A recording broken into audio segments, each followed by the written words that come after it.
Okay, finally we can start this, I guess. I got that pulled up and I'll share it Woo! once we're ready to get to that. But thank you everyone that's come in so far, Ren, King, and myself. And of course you as well. Um, what a great kind of start to the Monster event. I say kind of because, of course, we had the watch party Sunday.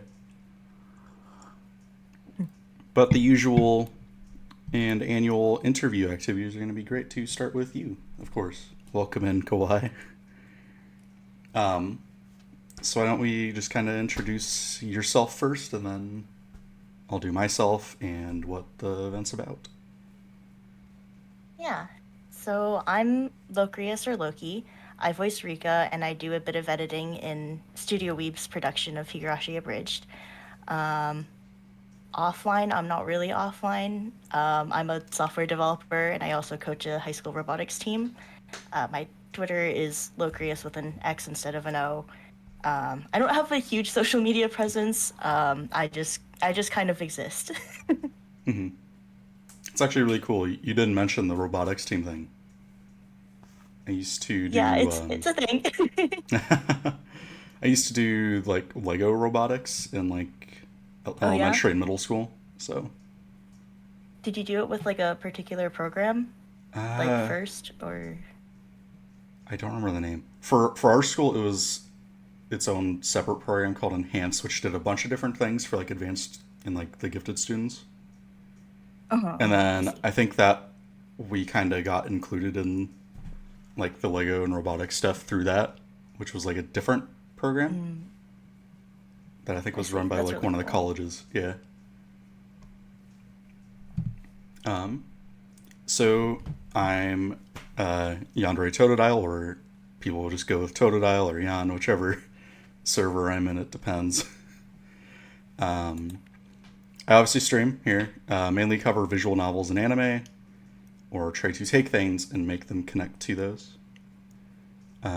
I also do some like bit voice acting and abridged, as right now I am Rena's dad and also one of Oishi's officers, I think Kumagai or Komayama. I can't remember which one.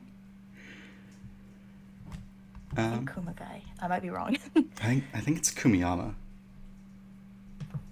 Let me look. I have it saved in as my name in the sheep server. Yeah, it's Komiyama. Okay. Always great to know or not know which character you are. Yeah. I mean, they're like They're the same. they're yeah, different voices but the same guy basically. Right.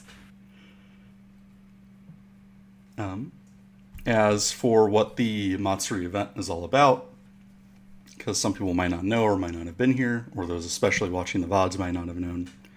Last year we started this as a way to kind of celebrate the pseudo 40th anniversary of the story's events of 1983. And we thought it went pretty well enough that we could expand and make it an annual thing to get Higurashi creators and fans together and help celebrate the series in general. And yeah, here's where we are now.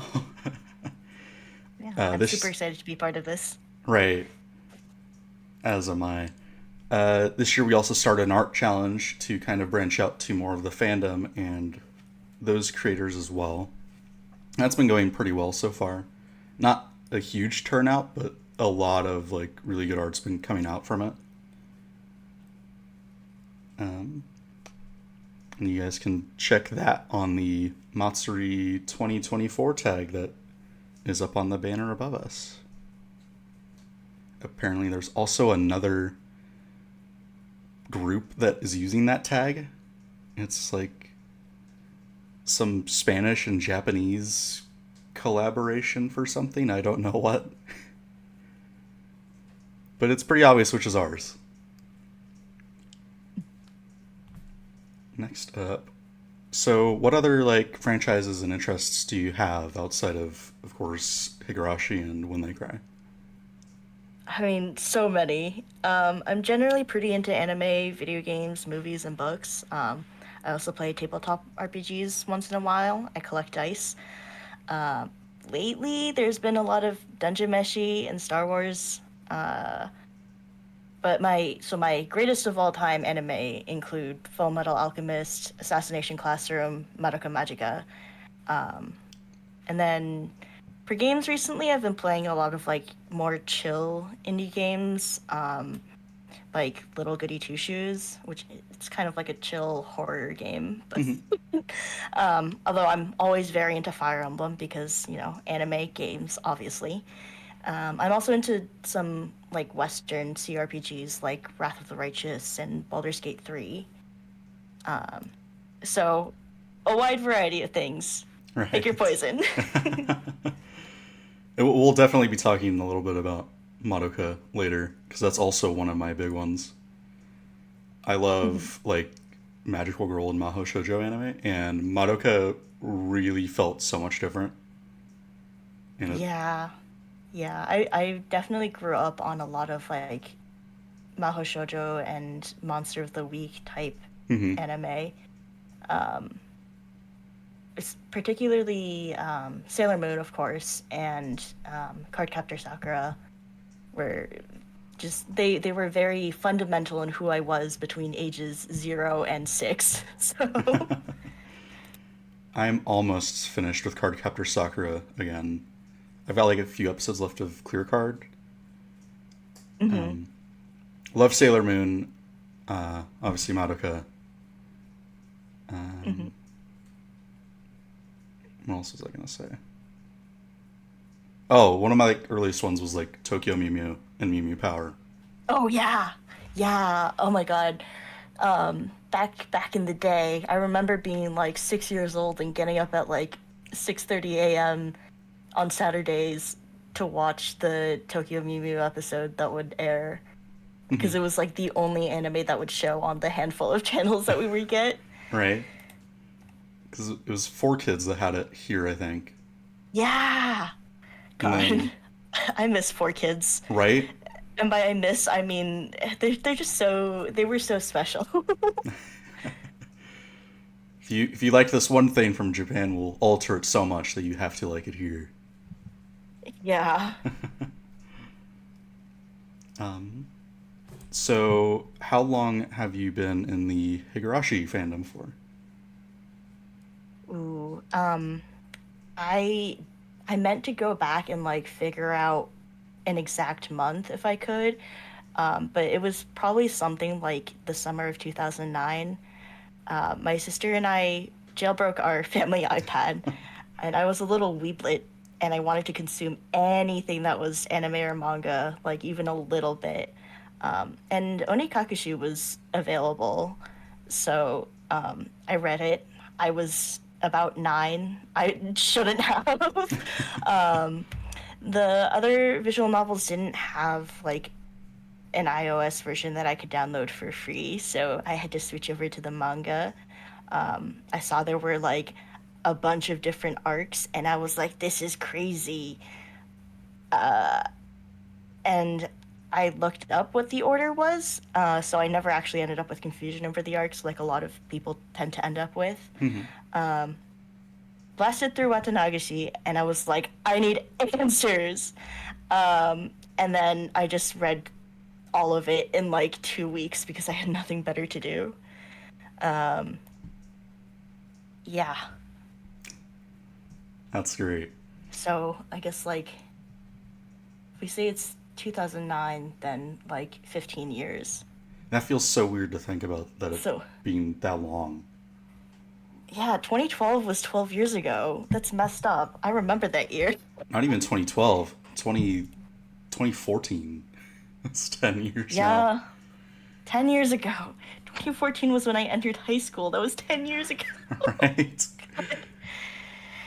Ugh. Um, for me, it's actually been a lot shorter than, especially someone running something like this would probably expect of being involved in. I only found it like 2 years ago, Well, you and have a strong passion. right, I was like kind of getting back into anime and like covering stuff that like I used to watch, but like was very nostalgia blinded by. or was like Mm-hmm. interested in but like never watched for various reasons.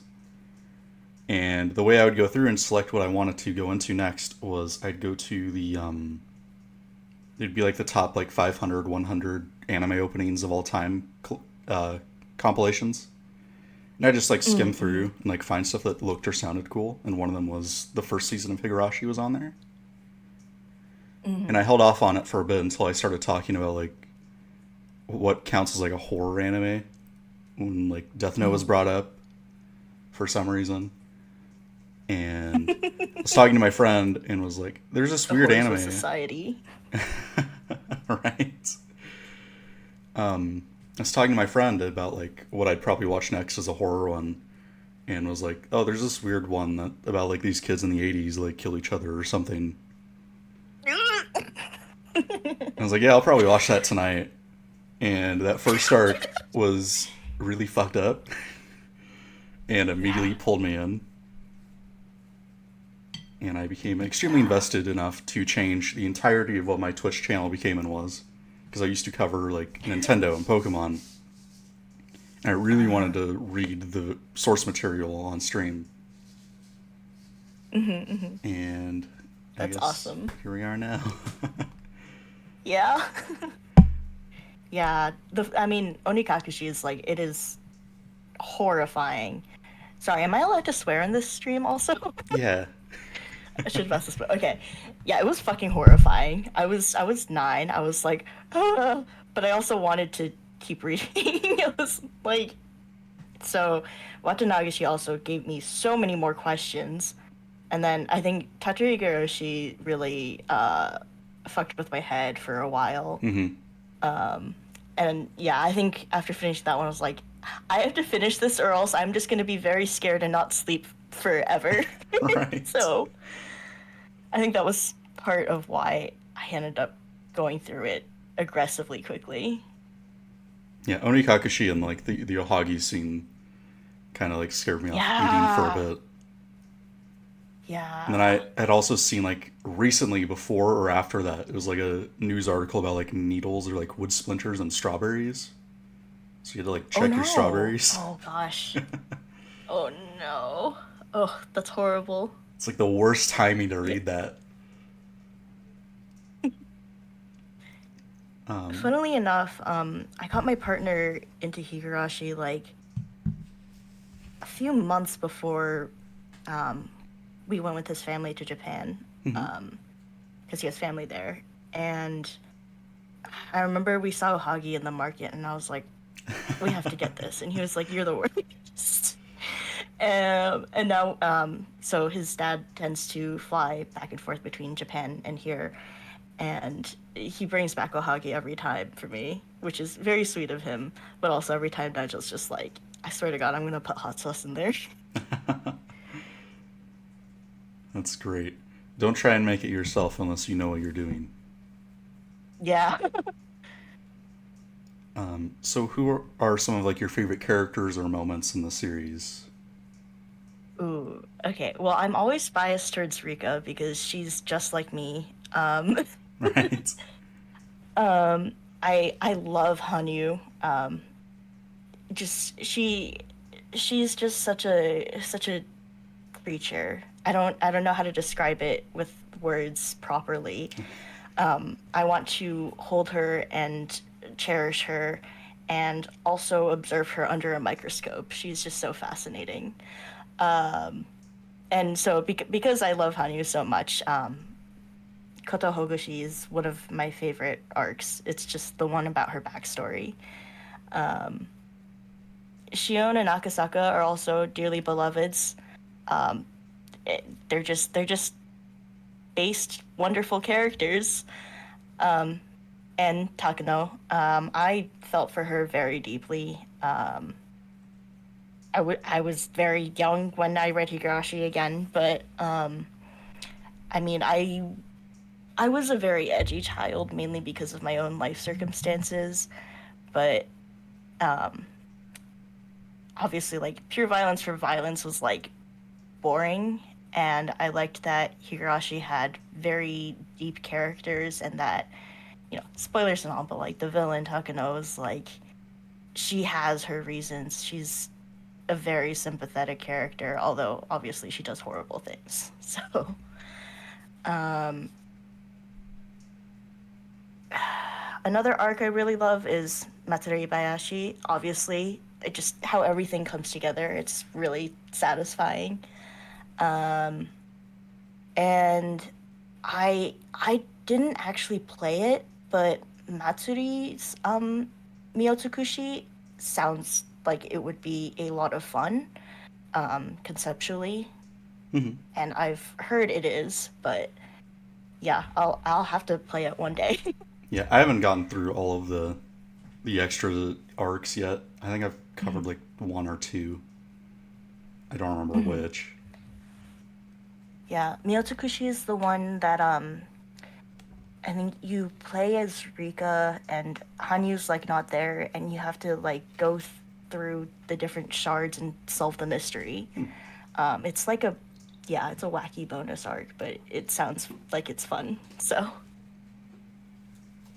I think the one I did and liked was the one where like Mion goes into like a coma at the end, and then she mm, like has to wake up because Oishi brings like Rena's hat or something. oh, yeah, that sounds familiar. Hmm. I can't remember. I a lot of the bonus arcs are like not inside of my head. Right, there's so many. Yeah. And I tried one of the Natsumi ones and I just wasn't feeling it, so I kind of dropped it. Yeah, I never got to get into the Natsumi ones. I've heard that they're good. They're very different, um, but they're good. Is there anything like unofficial that like is like fandom run or made that you like from the series? Ooh, that's a good question. Always Higurashi abridged. I'm always chilling. I was about to say you can Um, be biased. yeah, yeah, might be just a little bit.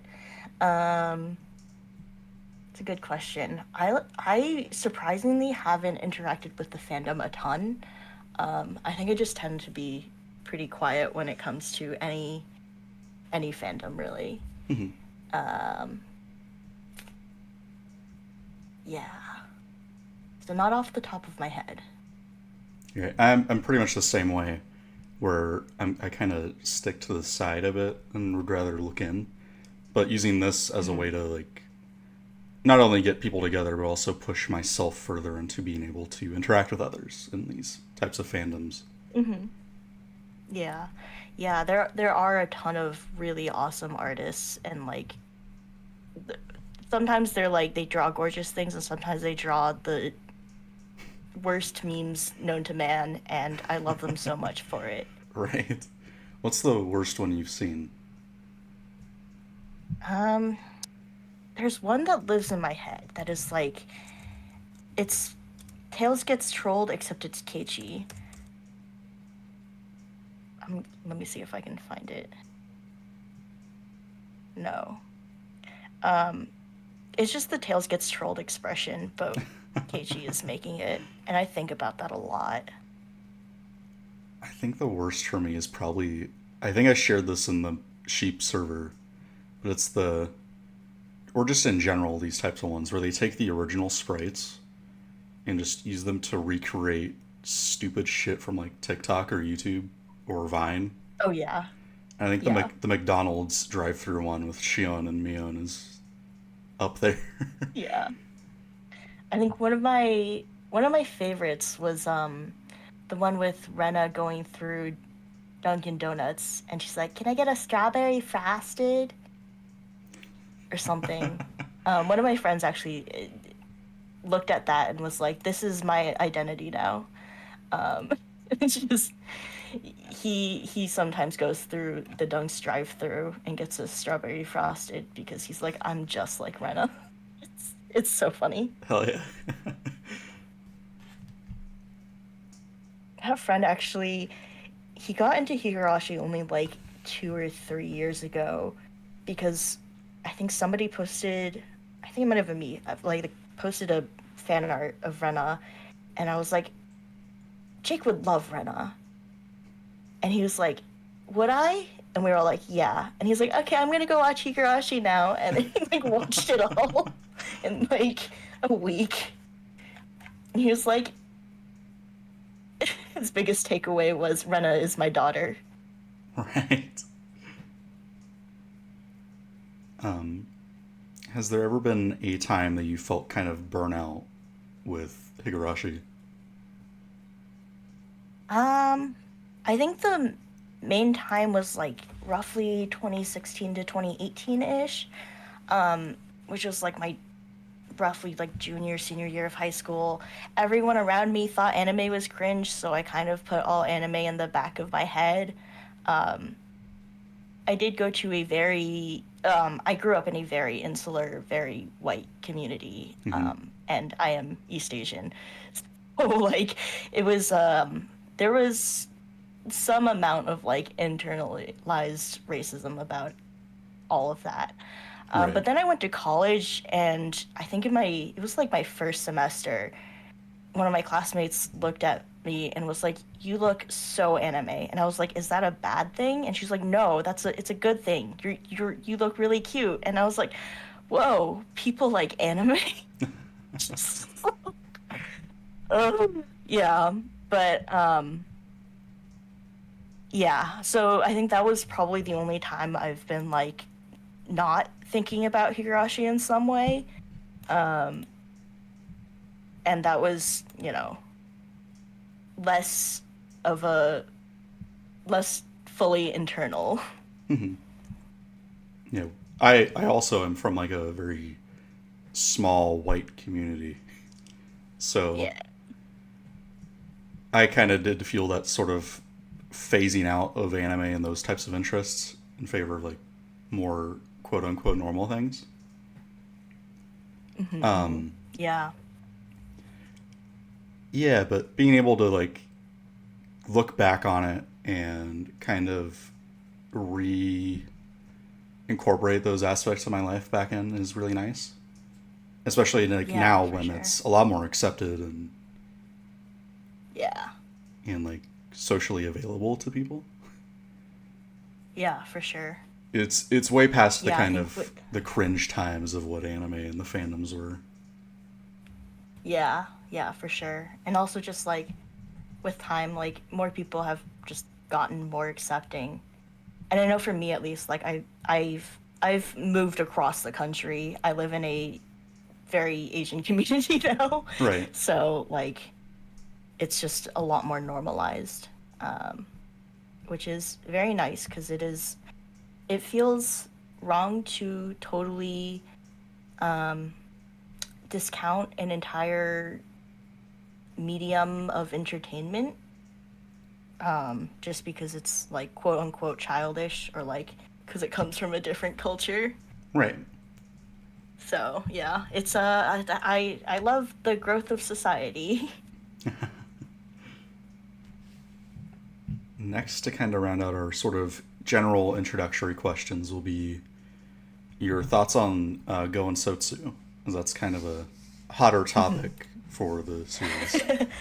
So full disclosure, I ended up skipping around a lot um, because so I originally thought it was a reanimation. So that was when I got my partner into Higurashi. I started watching it with him, and then after episode two, I was like, "Yeah, this is something else. Something else is happening. We're Mm-hmm. gonna watch the original." So I ended up being behind for most of Go, and then I caught up, and then Sotsu, I just didn't happen to have the time to keep up. And then afterwards, I basically just watched like the last few episodes Right. because I was told that like the rest were not, there was nothing important basically. Right. It was all basically Um, mostly the same things in Go. yeah, which was unfortunate because like for instance, Watanagashi versus Miyakashi, there's it's the same structure of events, but like the perspective is different enough that it feels like you're watching something else. It feels like you're really revealing things. Um, yeah, but Sotsu had some issues. I did love the art style, and I think that a lot of the overall ideas were good. It just didn't get executed super well. Right. I also wish they solidified more lead up into Umineko, but I have Umineko brain disease, so. I haven't gone into that side of anything yet, so Mm. I think for me, I've opened up to it a lot more about Umineko, and eventually, I think it's Kikonia is the pronunciation. Yeah, I have no idea. I haven't read it at all. Right. I think Gosotsu kind of soured my thoughts on Umineko Hmm. because I kept hearing that a lot of it's kind of similar, and I didn't like a lot of those bits of Gosotsu that kind of connect to it. Hmm. Yeah, Umineko is interesting. It definitely feels very different from Higurashi. Um, it's it's more like a love letter to the entire mystery genre. Mhm. While also having like the social commentary that Ryukishi always does. It has a lot more like magical slash supernatural pieces that are used like in a very meta narrative way. Um, Literally, they call it the meta, but part of the point is to prove that like, oh, all these crazy events were real and could have happened in a world without magic. That's Battler's whole conflict. Right. But for like my other thoughts on like Gosotsu, it's kind of the same as how yours were, where you start off and you kind of think it's going to be a reanimation, which I think is kind of what it should have done, if not change and add more context from the source Mhm. material to it. Mhm. But it, Yeah, I would have loved it if they did that, yeah, and then maybe covered some more of the bonus arcs and whatnot. it just kind of boils down to its missed opportunities, and then focusing on Yeah. more of newer things towards the end that shouldn't have been, mainly the Satoko things. Yeah, for sure. The art style I like for the most part, except for like how plasticky some of their hair is. It's Yeah, that's way fair. too like shiny and round. Yeah. Yeah, and like less detail. Although I think part of that is just like how a lot of anime hair looks now. I Right. think a lot of it looks very plasticky and shiny. But I liked it in general. I like that it's cute. I liked a lot of the outfit changes. I liked Keiichi's outfit a lot because I am a known hater of his vest. Um, The vest has grown on me. but yeah, it kind of has, but I also hate it. Um, I I would if he were real, I would bully him for it. Not that I'm a bully, but yeah. Yeah, the I liked that the art style felt like an update to be modern, and then, it turned out that it was something different entirely, and I was like, "Oh, these are spoilers." And with that, I think we'll kind of shift into the more personal questions. And with that, we'll start with you have something to show us I involving do. I'm abridged. very excited. Yes. Technically two things. Oh. There's two there's two little previews. Um yeah. Let me know when to start them, I guess. Oh, actually it's going, right? Yeah. You're good to start whenever. Okay, cool.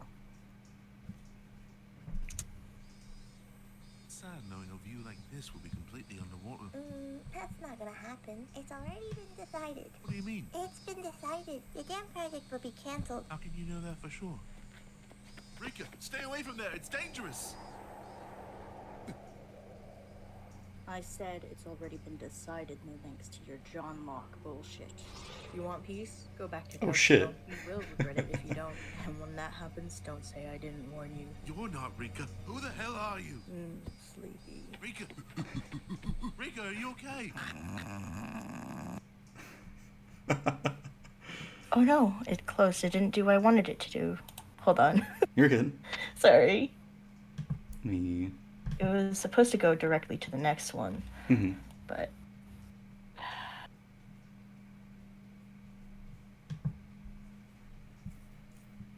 Also, was the audio going through? Yeah, it was. Cool, good.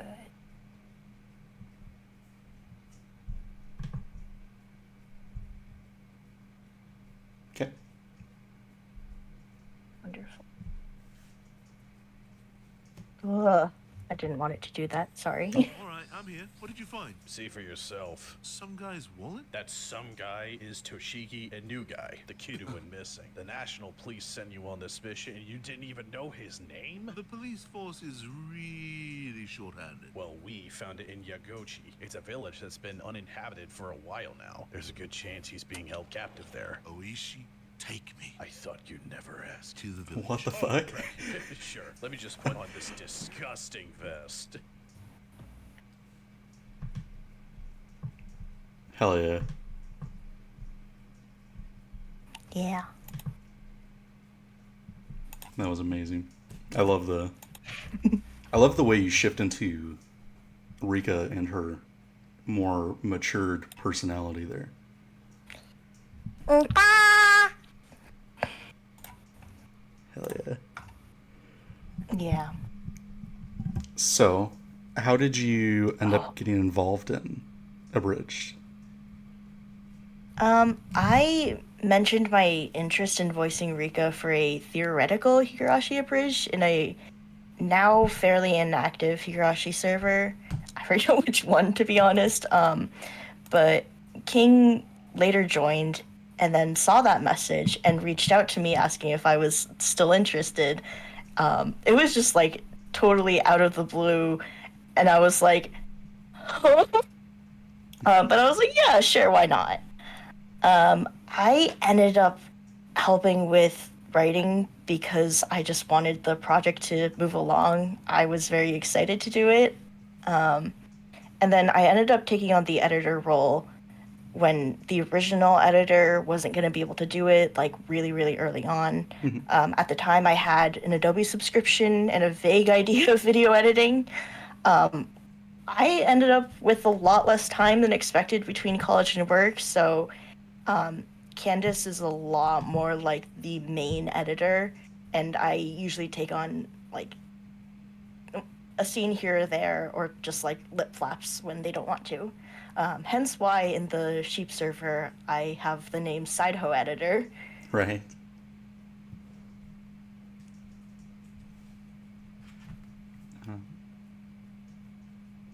So for you, what is kind of the writing and editing process? As kind of like the side hoe quote. Yeah, a lot of times, so usually King and Can are the ones who like they take on a lot of the writing. They will usually watch and rewatch the episodes and like write down general skit ideas. I go through and just try to make the dialogue flow a little bit better, to sound more like people talking, because sometimes like you hear something in your head and you write it down and it doesn't come out right. Mm-hmm. And then sometimes it's just like reading through the scenes and being like, oh, this one we don't actually need. Or being like, this entire like monologue right here, we're gonna cut that out. Yeah. And then when it comes to video editing, I tend to be more, I just do what I'm told. Yeah. So- Ken is a lot better at bringing together all the audio and video and balancing things. Right. I imagine that also comes with her doing like music too, so audio balance is Yeah. a lot more in practice.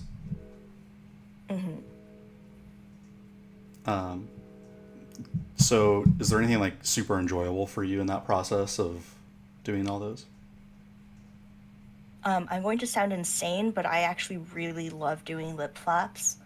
I think part of it is because I get to listen to everybody and their lines, and like the delivery is always so good. Everybody that has been involved in the project just they put their whole pussy into it.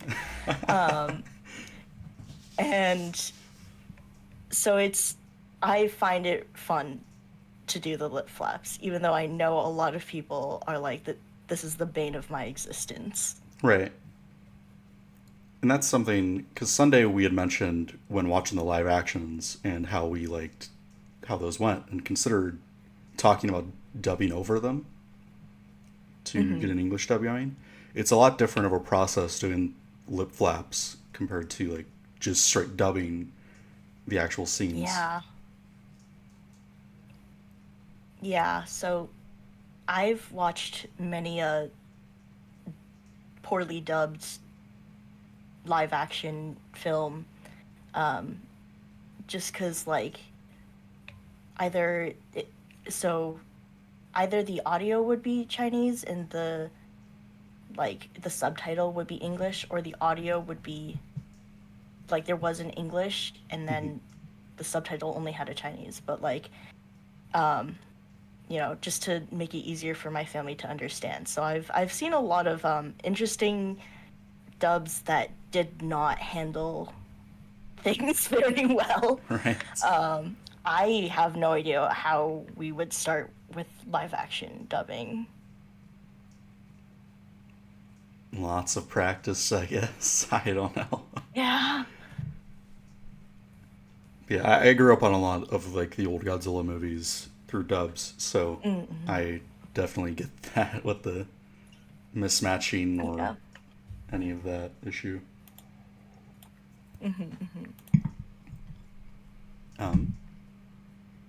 So kind of why Rika, or did you ever get like asked to try for like another character? I mean, since I mentioned that I wanted to voice her, it was just like, are you still interested in that? We got to hear your "Ba" and your other voices. Okay, you got it. Right.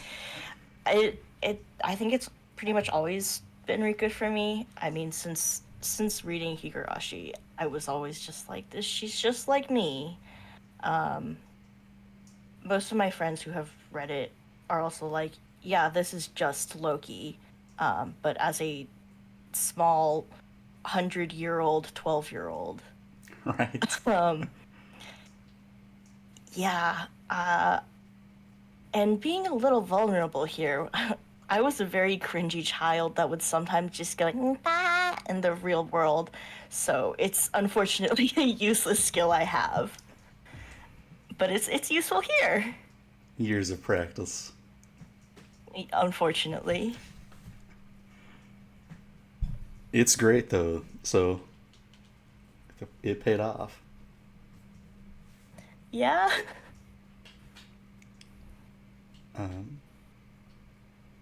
Is there any like favorite moments you've had voicing her, whether it be stuff that's already been shown or like anything deleted, cut, just shits and giggles time? I don't know. I love doing silly little shorts. So we had a couple of those. We haven't had time to find more funny things to do, but Right. there was one that was like, Have you ever felt the love of somebody else? Me neither. Bah. it's just like I really enjoy saying really horrible things in her cute voice. Right. It's a lot of fun. Like there's one that I made, not like a video, but a meme. It's like life is a never-ending cycle of like existential pain and misery. Nipa. Life is a never-ending cycle of pain and misery. Exactly. That's exactly how I wanted it to sound. Yeah, I have to like start bookmarking more of those, or just like having people send them in, because those are really fun to read, and they make for great warm-ups. And they're also like kind of in character in a really fucked up way. There was a really good one someone did that was with Fate Stay Night with Unlimited Blade Works. That was like, I am the knee of my pa. I don't know where it is. I think I had it bookmarked. Oh, I am the knee of my pa. Me is my body and looping is my blood. I have created over 1,000 Renas. Unaware of loss nor aware of cute. Withstood pain to create Ryugu, waiting for Keiichi's arrival. I have no regrets. This is the only path. My whole life was unlimited how works. That was amazing. I don't even know shit about. I haven't watched that season yet, or really Fate and all, or at all. But that was pretty peak. I have created 1,000 I think so. Renas, and then here comes Can and chat at that moment. Is pretty perfect. And no, you did not miss it. Thank you for coming in. Next, we'll kind of. What I also like to do, aside from getting to know people's time and with Abridged or what they do in the fandom, is to kind of connect like greater concepts of the series as ways to show like here's maybe reasons why people like them or like the series. And one of those that felt kind of right to talk with you about, going through some of your Twitter and the card thing that showed me what all you're interested in, was kind of the concept of deeper meanings and especially media literacy. Because a lot of yeah. Sorry. you're because a lot of the messaging of Higurashi kind of goes unnoticed by those that are watching casually, and kind of fits in with that initial expectation, like I had mentioned when I first found the series, of this is just about a bunch of kids killing each other, and there's like fan service sometimes. But it's really a lot more behind that, and that's kind of what I wanted to share with people today, is that idea of deeper meanings and how important it is to be media literate and understand those meanings and how they can connect to everyday life. Yeah, for sure. Like, I think it's definitely okay to casually consume things purely for entertainment. Like, you're not a bad person if you do that. But it can be a little disrespectful to totally ignore the messages entirely when they're so blatantly in your face, like Higurashi and Umineko. But like things that are like, the child foster care system is insanely flawed and we need to take care of our children correctly. Or like, it's important to have hope, even. And it's really interesting to see the people that are clearly not media literate, but they seem to enjoy the aesthetics of school children killing each other, I guess. Yeah. Yeah. Like, there's some things where, like you said, it's perfectly fine to watch casually and just kind of absorb into what it is at face value. And a lot of that's going to be kind of I think what you even Higurashi can be like, oh, you just take in the general, like,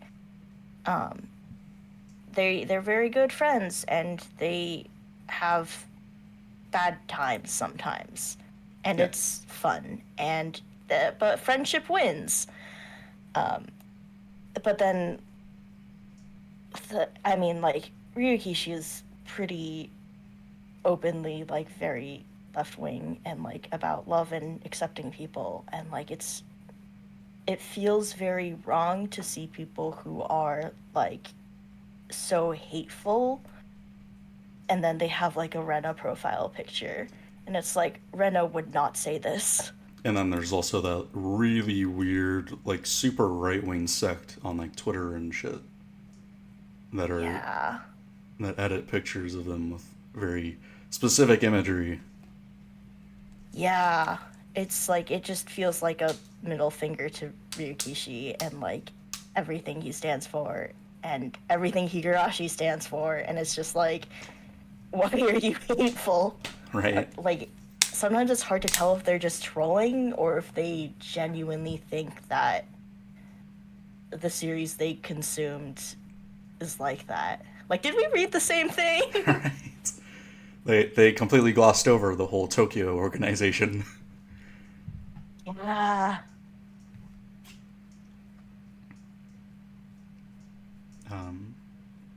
Sorry, I'm checking. I've got to read this tiny text on my phone of our questions. Oh no. I did not print these out like I wanted to today. Yeah, so kind of what other series that you're interested in have those sort of like deeper meanings before we go deeper into Higurashi specifically? Like, obviously, the few that I knew from your list were like Madoka and Higurashi. Yeah. I mean, Full Metal Alchemist is one that has been discussed a lot. Partly because I do know that some people who have low media literacy will consume it and be like, oh, it's like there's a king, Führer, and he's it's slightly German-ish, and it's authoritarian, so obviously that's what they like, and it's like the whole thing is anti-authoritarianism. But okay, Right. you didn't read this. Yeah, I mean, I not to be like I'm deep, but I like finding deeper meaning in a lot of just entertainment. Dungeon Meshi, I know a lot of people are like, oh, it's funny and lighthearted, and it is, but it also has a lot of just like take care of yourself, love others, don't be a bad person. Yeah, a lot of those arguments can be made about like anything and everything. So Right. For me, one that kind of stands out is like I talk about it all the time on stream, how much of it I love this specific series and know that everyone hates it. But I love School Days. And I think people really stick to how shitty the characters are in that without getting that it's purposeful that they're that bad. That it is, you're supposed to know that the Makoto's manipulative and awful, and know that none of the characters in that series are ready for relationships, which is why they right. go down the routes that they go down. Yeah, I haven't actually consumed School Days, but like for a long time I would just hear like, oh, it's like they murder each other and it sucks, and also there is gratuitous sex and they murder each other. But then I actually like at one point I read through the roots and just like various things that can happen, and I was like, this feels very intentional. Yeah. Like the fact that they outweigh the good endings so much, it feels like it's not just about like being edgy. Right. That's something that I especially want to. Sorry, Ken said something really funny that I read think that you too. should read. I was reading on the side as we're talking this. I'll get to that after my point here. But whenever I eventually get to posting to YouTube and like covering like kind of analysis content, I definitely want to do School Days as one that's like a very misunderstood series. and one that kind of gets shit for the wrong reasons. Yeah, that makes sense. There are definitely some visual novels that are like they they're gratuitous violence for the sake of gratuitous violence, but and like I think those probably outnumber the ones that use it for a reason, like Higurashi, like School Days. And it's unfortunate that people can't see things for what they are. Right. Welcome in, Corvid. And let's finally talk what Can put in here. Yeah. People wrongfully think Higurashi is about the politics of small villages and generational trauma, but it is actually about how hyperfixations give girls the ability to defy physics. That is so true. That is So true. the real meanings of Higurashi.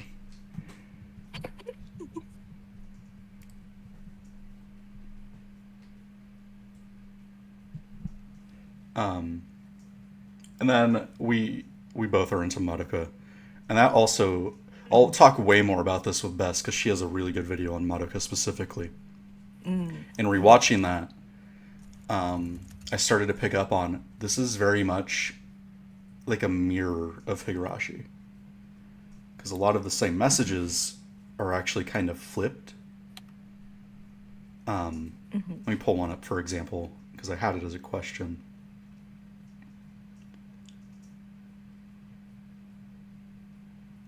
Like the concepts of like changing fate and growing up in adolescence. Right.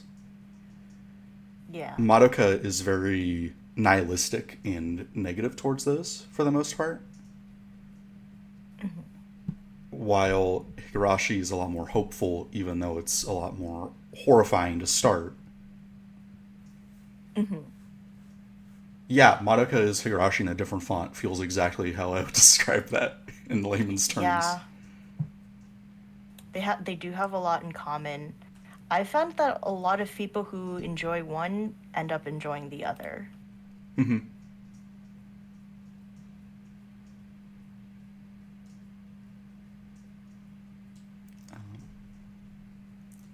So, now we can kind of go a little more into the specifics of Higurashi and those meanings, and especially the political undertones. Yeah. So, there's a lot that kind of goes against the bureaucracies of Japanese politics and organizations, which is also similar to, I don't know if you've seen Shin Godzilla. I have not. It kind of goes through the same with those attacking of bureaucracies and how messed up it is to specifically order or tackle situations that are a lot tougher in such a weird manner. And like, I don't know how else to describe it. But for Shin Godzilla, it's more discussing bureaucracies of disaster handling and the governments in general. Higurashi takes that with Tatori Goroshi and Minagoroshi and the bureaucracies of how they handle abuse and domestic violence.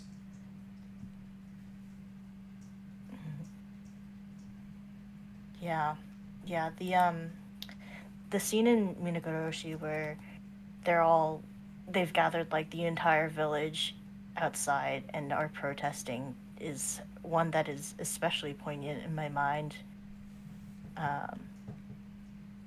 And like this is like as an American, I do know that like it is also Ryukishi specifically complaining about Japan's issues that were probably at their worst in the 80s, but they're also like still very prevalent today. I don't know if you know about the case that's been going on the last couple of months with a bunch of members of the Diet have like there's like an entire lawsuit against them that is basically them not reporting their taxes correctly. And like, there's a lot of issues with them, like, if they sell a book and they quote unquote donate it to like various organizations, they can write it off as a donation, even though they're still profiting off of their book getting sold. It's a whole thing. Yeah. And a lot of that probably also comes from his personal experience. Oh yeah, for sure. He's very much like has seen some of the worst of the like worst in society and has still come out of it being like, we need to love each other and make things better, and I deeply respect him for that. Right.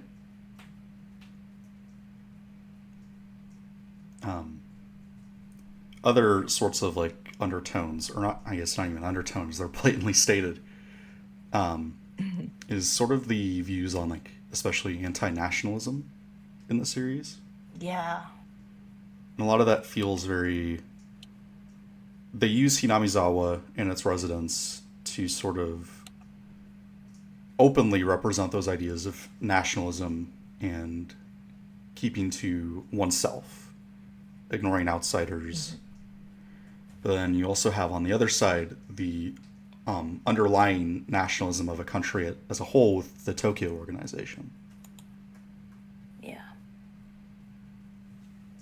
Yeah. Japanese nationalism is a very interesting topic. Right. I don't know how much you want to get into it, but it's like, As much as you want, mean- I don't care. I've talked well, the some history of it was that it didn't really like, it wasn't really a thing until the Meiji Restoration, and then it was like, oh, well, we all kind of follow, all these islands kind of followed the same ruler, so we should be a country just like those Western countries, because that's how they get powerful. And then obviously it was a little extreme, very but there's extreme. still a lot of there's still a lot of xenophobia today. It is very interesting, in that like, if you are a tourist, they will happily take you in and like be like, oh, like these are the places that are great for foreigners. You will still probably come across like restaurants that will not seat you. I've if seen that you're- with certain izakayas. Yeah, it's not uncommon, and part of that is also because some tourists do kind of suck, Yeah. and can get really rowdy, but there is also a certain amount of just like not wanting them to come in, and you know, I've heard a lot of stories from people who are like, oh, they like moved to Japan and then their neighbors at first think that they are a tourist and then find out that they have moved there and like completely changed their how they treat them, which is unfortunate. And there's a certain amount that like I can understand, because there are certain cultural elements that are drastically different between, say, like the US and Japan. Like, your stereotypical American is boisterous, does whatever they want, doesn't pick up after themselves, etc., speaks their mind, and obviously that is very taboo in Japan. At the same time, there are a lot of people who can welcome that kind of mindset. Yeah, it's complicated. I went on such a tangent. No, you're good. I was actually thinking of how to connect that with Higurashi, and I was thinking a lot of it's similar to the beginnings of like Onikakushi, where you have Keiichi, who's an outsider, who we could compare to a tourist, and is being shown all the wonders and sights of Hinamizawa through Mion and Rena, who both kind of love the town and love that area. And will show Keiichi those good things, but may not talk about the darker aspects of Hinamizawa, or in comparative sense, Japan, and kind of the negatives that could come from being there. Yeah, I can definitely see that. I think some amount of Keiichi being from outside of the village, making him a target of the curse, I think that, at least for Japanese readers, that would have been like something super obvious. And I mean, like, even for Western readers, it's like, oh yeah, like an outsider. Nobody likes outsiders, but it's a little bit more notable for Japanese readers. A lot of that also comes from the positive side of things may be coming from the youth of the series or Japan, while a lot of the more Yeah. negative aspects tend to be with like the older population who may have grown during those more xenophobic or not as tourist friendly times. Yeah, for sure.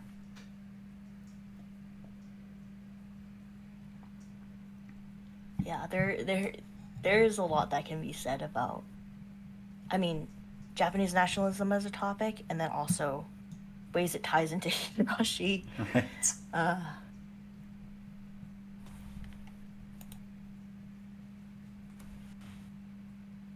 Oh my god, sorry. Can's message. I see that. Yeah, it's the equivalent of going to the red light district of Shibuya and getting scammed. Yeah. It's him Ugh, finding yeah. the maid cafe touts and going along with it. God, getting dragged into the maid cafe because you made eye contact with one of the maids that was out on the street with the big sign. He would too. Oh god.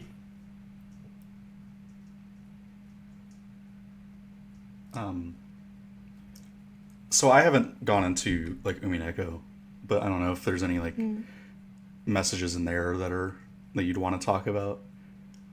I know it's very like, anti-capitalist, I think, is what I get from it. Yeah. It's very anti-greed. I don't know what else. It's pretty anti-nationalist. It's the family money is from World War II. It's Oh. like it's very I would say it's pretty anti-imperialist, or anti-imperial Japan in that aspect, which is very uncommon for anime to acknowledge that, you know, imperialist Japan sucked. Right. There's certain popular media that can be a little controversial about that. I think I seen that on your profile once. Yeah. And I've only seen one season of that, so I don't even know how bad it gets. Yeah, I mean, I watched one season and then I realized like how bad it was based on some of the things from the author. So, I was also like Yeah. 14 when I first saw it, so most of that would have gone same. over. Yeah, so yeah, I think it didn't go over my head as much just because of like my own family history. Right. And I imagine that is probably like- different. Like my my mother's side of the family's from what used to be Manchuria. Oh, shit. Yeah, and then we did a couple years ago, we did like an ancestry test, and we found out my mother's like a quarter Japanese. So, Oh. yeah, Oh, fuck. yeah. But it's all things that we don't know definites about, so it could Right. have been happy. It could have been not what one might assume, but the history is still there, even if it's not like directly within my family. Hmm. Yeah. And then, like neither of us have kind of gone over Kikonia yet, but that's very like Yeah. political. Yeah. It's like a lot I've- more I've openly heard political. It's really good. Yeah, it's like it's like even more blatant. Yeah. To the point where Ryukishi doesn't want to finish it right now, as there's certain political tensions in the world. Yeah. Yeah, which is like totally understandable. Right. It gives you more time to read it. Right. Yeah. On a more brighter note, so another thing with kind of deeper meanings that people could connect with is connecting with characters, on personal levels. And you had the term kinning kind of mentioned. Yeah. It is a common internet term. Some people take it a little seriously. From what I have seen, most people usually are just like, yeah, this character is just like me. And that's how I use it. It just, when I use it, I just mean that I strongly relate to a character, whether it's like their struggles, their perspective, their personality, their backstory, or it's more like I can see a little bit of myself in them and they are something that I would like to be more like. So like Rika, for instance, I have mentioned, she's just like me. I tend to be fairly reserved and quiet in real life, but I am just a little goblin of a guy, just a traumatized little goblin of a guy. Yeah, it can be difficult to explain, I guess. Oh, what is this? Oh, sorry. Oh. Were you reading chat? Yeah, I was. Yeah. I want to turn the question on you though. What are some characters that you relate to heavily? If you have any. There's actually like everyone in Higurashi. I mentioned this last year in my real. What Higurashi Means to You segment, where I got like really emotional. There's a lot of characters as I was watching that I'd see a lot of myself in, and kind of that would be just kind of how I am in general, or how I am now, or things that happened in my past that I kind of have issues with. So yeah, a lot of characters from Higurashi fit into that. And us being Madoka stans, Sayaka's a big one for me. Yeah, Sayaka gang. Hell yeah. Let me think on who else there is. Sailor Moon? I haven't completely finished it, but I think just in a general sense, Mercury. Mercury gang! Exactly. I was gonna put on my Mercury socks for this, but I didn't want to. Oh.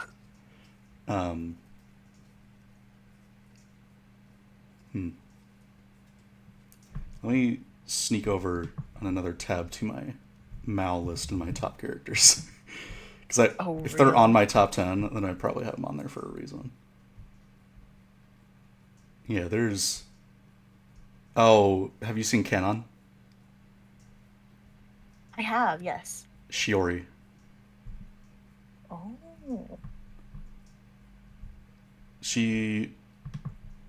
I could go into like kind of deeper things at some point whenever I cover that series. But there's a certain storyline with her that's very like personal to me. But yeah, definitely Shiori. She's a good bean. Exactly. Thank you for coming in, I Hanya. haven't thought about canon in a hot minute. Sorry, what was that? I was thanking someone in chat for coming in.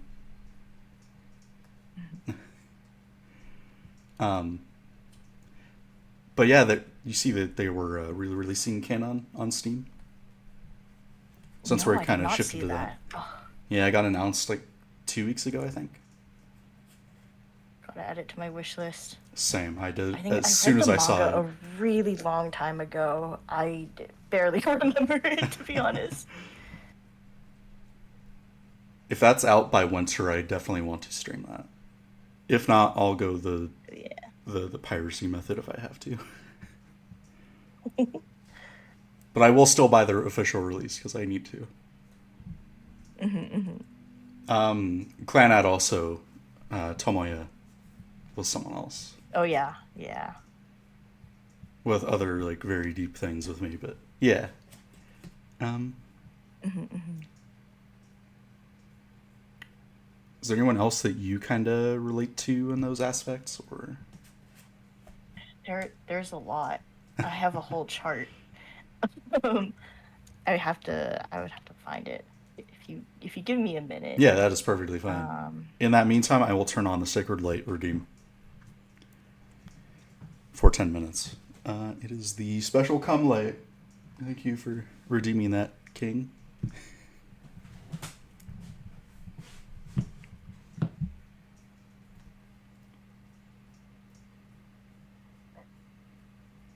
so some.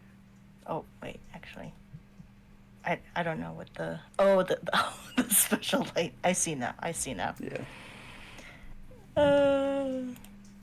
Um, some of them that like are particularly notable. Um, there's Shamir from Fire Emblem Three Houses, which is a strange pull. But Tsuruko from Anohana. I don't know if you ever watched that. I have not. It sounds familiar. It's good. We still don't know the name of the flower we saw that day. It's good. It made me cry a lot. Futaba from Persona.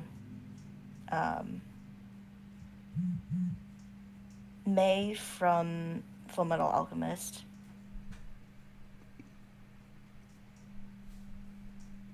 There's more, but there's so many. Right. Those are the ones that are particularly notable, and of course Bryn Castell from Umineko. Those are probably the most notable ones. Hell yeah. Is there any like reasoning you want to go into for some of those?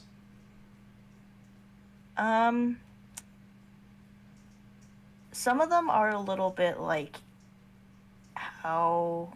So Shamir's a little more like how I would like to be, in her calmness, and like confidence, versus like Futaba. I like that she's silly. She's more like me when I get comfortable with people.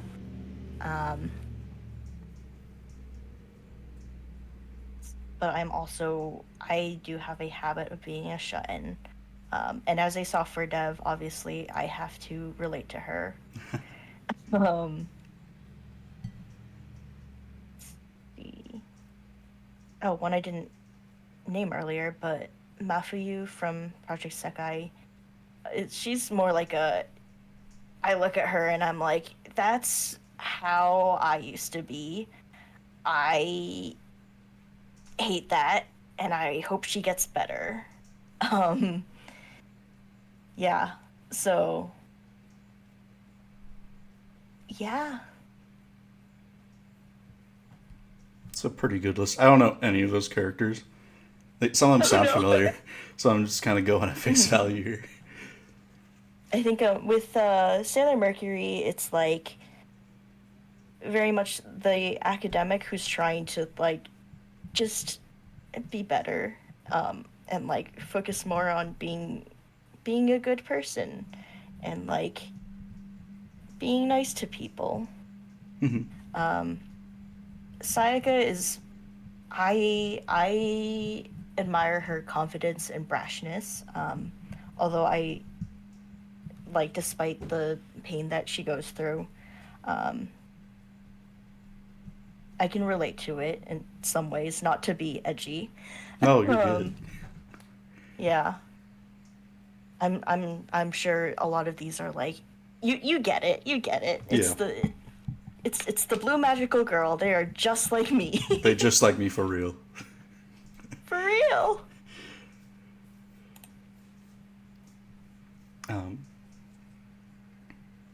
Is there anything else we want to go over with like kenning and connecting, or? I don't think so. Well, I suppose with that I can set up for us to watch a specific episode of Higurashi. Hell yeah. And the episode you picked, I love because you picked one of my favorite arcs, which is Mayakashi. Because I am a huge Shion stan, and I make that pretty abundantly clear. Much to Crew's No, dismay. I had no idea. Nah. It's almost like it's my whole profile picture. That's crazy. So let me... You're gonna have to deal with the random pop-up ads in the corner. I have pop-up block on, but it didn't go for those. Oh, dang. So enjoy Anna sending us 7 photos. Let me screen share.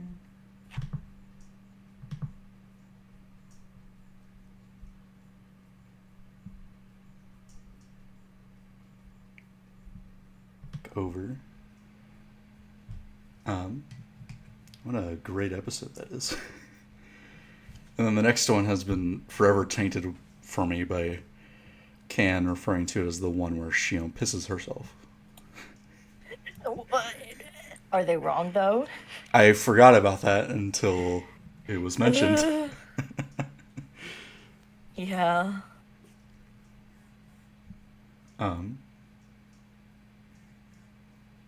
So with that, we'll lead into our main question of the whole thing, which is what Higurashi means to you. Higurashi is love. Higurashi is life. Hell yeah. Oh God, Peon. Peon. Sorry. Yeah, I mean, it's helped me through a lot. It's shaped a lot of the ways I think, and you know, to treat people with empathy, and remember to fight for the good things and for the right things, kind of thing. I'm saying thing a lot. You're Sorry, good. I'm getting really sleepy. You're good. It's been a long day. Right.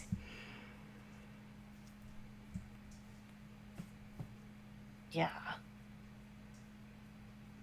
That all? I think that's like, that is probably the most succinct way I can put it. Okay. Yeah. Hell yeah. Let me turn off the light. Since you guys got a free like half hour of it. Yeah. So do you have any like questions for me that we didn't discuss anything, or?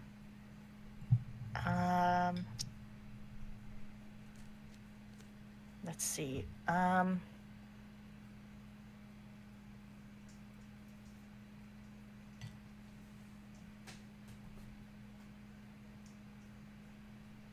I was about to ask you why you love Shion, but then I remembered that you had that Twitter thread a while back that was like reasons why Shion is a good character.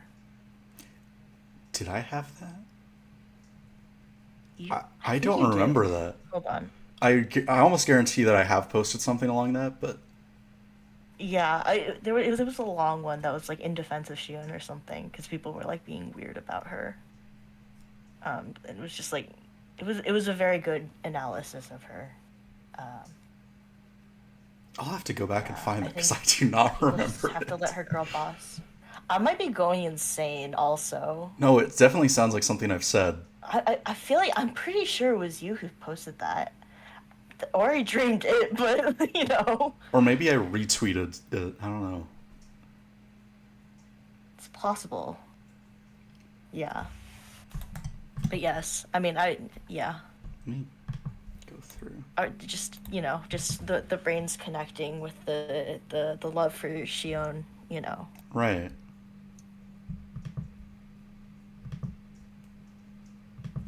I. It's definitely something I've probably said. Let me see on Twitter. Was there anything else, or was that the main one? If not, I can still go over why I like Shion. You're free to. Um, I connect a lot with her in terms of like her feelings of sort of alienation almost, or being kind of left out of things, as well as a lot of her struggles with emotional attachments. She's also just a really, really good character that Yeah. can take charge of things herself while also still needing that assistance from people, but just unsure of how to really get that healthily.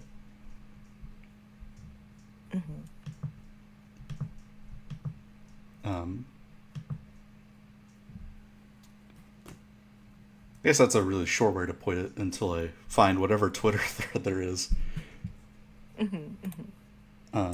There is a lot to love about her. Right. It's a lot better in the VN so far, having going through that. The anime still is a good SparkNotes representation of her without a lot of what makes her who she is. Right, yeah. That can. Oh, Bess is vid. Yeah, I had to watch all those. I think the anime in general is like, it is really good, and it does tell the story overall, but it definitely misses a lot of things that get covered in the visual novel and manga. Yeah, the worst of it happens to be, of course, the characterization of Mion and Shion that it misses. Yeah. Yeah, for sure. They're very complex, and I think part of it is the fault of the medium, in that it's, like any book that gets turned into a movie, like, you're gonna miss a lot of the internal thoughts of that character. Mm-hmm. Yeah. Does anyone in chat have questions for myself or Loki before we end this first stream of the interviews?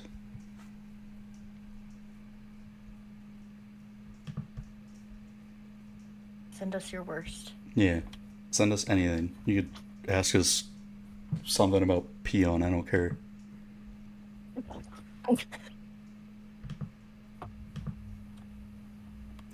Thank you for redeeming Come Light for the third time. God. Is that What's for... been your favorite joke from the abridged? That's a good one, yeah. Do you want to start? I like a lot of the just random shit in the background. Because I'll go frame by frame and just find random things. So, like, in the Watanagashi episode, it was like Ultimate Pussyfucker Championship on the banner. And then Can is responsible for most of those. Any, like newspaper clippings or something that have random shit added onto it. Or, Oh, yeah. I think it's Onikakashi where you guys all had, like, the random stuff drawn on Keiichi's face. And, like, one of them was Ronald Reagan. Yeah. I think there was, like, a weird picture of Ryukishi on there, too. Yeah. Mm-hmm.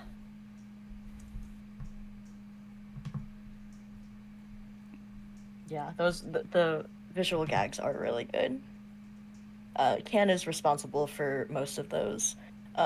They just make them happen and don't tell us, and then we see it when we're doing the quality check, and we're like, this is perfect.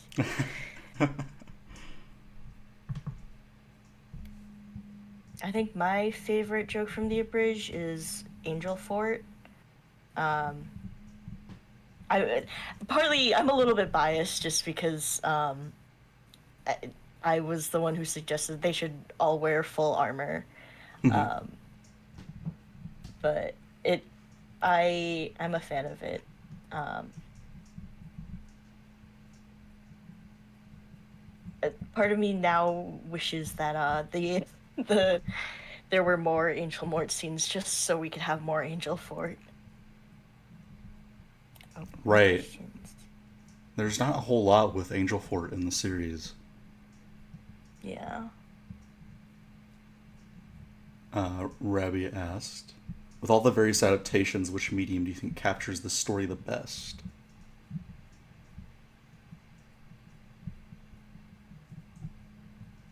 I mean, I think the visual novel is still like the most extensive. Um,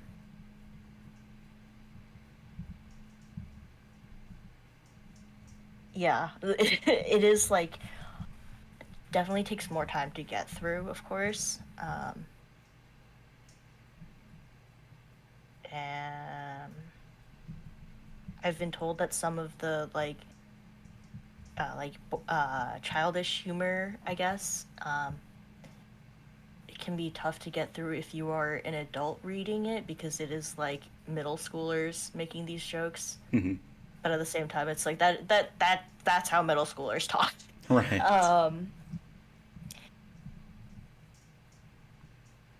I think the visual novels are able to give the most time to allow all the characters to breathe and grow, and like you get to see their dynamics more, which just makes everything that happens to them hit that much harder.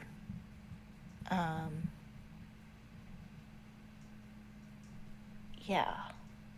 And the manga has a lot of retains a lot of that as well. And then the anime is probably what loses the most, but it's by no means is it like a bad adaptation. It's still very, very good. Right. I think That is my my answer, opinion, though. right. I think my answer is probably the manga. I haven't read all of it, but from what I have, it combines the great things about the anime, which is a lot more of the horror, as well as the more important details in some that you don't really get to see from the visual novel. Like I have Onikakushi on my shelf right now, but the woman that Keiichi passes along on the rice paddy road, the manga shows that it's Takano, which would explain why in that example he sort of knows Takano kind of through familiarity, but doesn't know who she is. And it just expands some of the VN without having the long rambly bits of like random club activity that doesn't Yeah. need to be 2 hours long. Yeah, that's fair. I will say, Yeah, I think. Oh, no, you're good. Go ahead. I mean, I think if I did a reread right now, my opinion might be different, just because, like, time is important to me now a lot more than it was when I was 10 years old. Right. So, yeah, I usually recommend people read the visual novel if they have the time and patience to sit down and read through it all. Otherwise, the manga, and if they just like aren't really a reader, then the anime. So like my partner, for instance, is not really a reader, so I was like, we're watching the anime.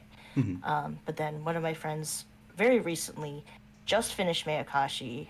Her opinion is that Shion's a girl boss, by the way. But like we had her read the manga because like she is a reader, but like it doesn't have the patience for visual novels specifically, just because they can go on for so long. Especially this one, where it's like near 100 hours to complete. Yeah. And that's without the bonus arcs and all Yeah.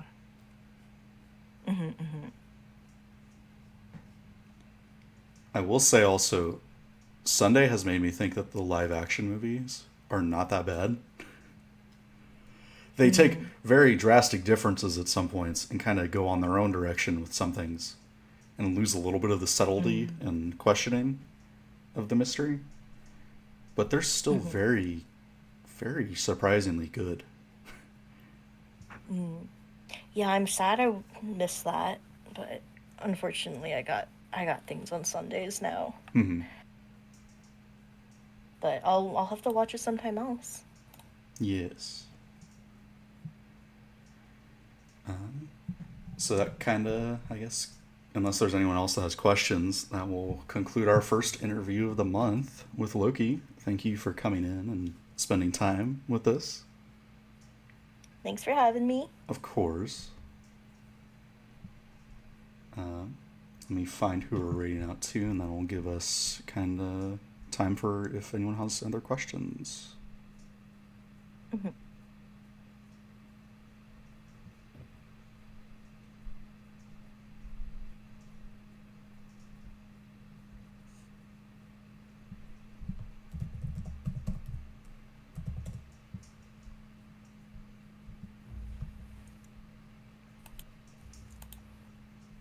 I was just looking, I'm like, oh, is there anyone streaming Higurashi? And it's like, oh, there's someone with 11 viewers. It's me. You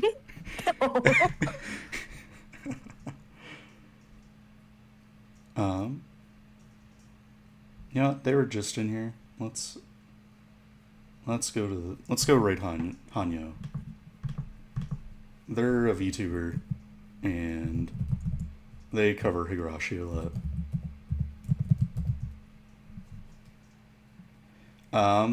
Before the ad break starts, apparently.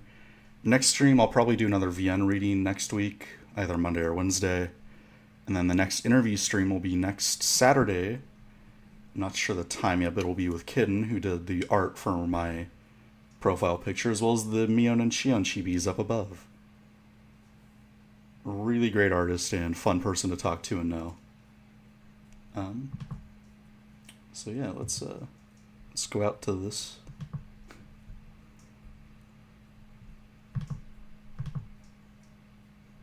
Thank you everyone in chat for coming in. I'd go through and read names like normally, but there's a lot of you.